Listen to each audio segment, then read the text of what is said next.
don laifi kika yi. Don haka duk inda Amina Amal kike ki saurare maganar mu kuma ki saurare mu. Muna neman miki hakkinki ne, ba cin zarafinki ba, hakkinki. Sannan abin da nake so ku faɗa abu na ƙarshe shine wallahi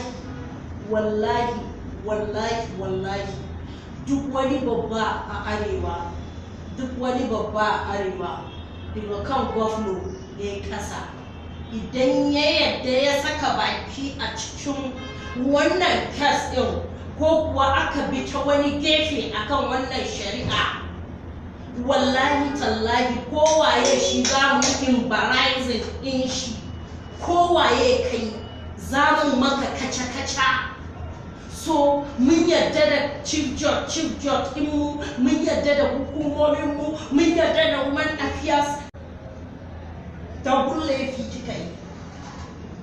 Don haka duk inda Amina Amal kike ki saurare maganar mu kuma ki saurare mu.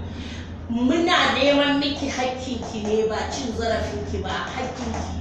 Sannan abin da nake so ku faɗa abu na ƙarshe shine wallahi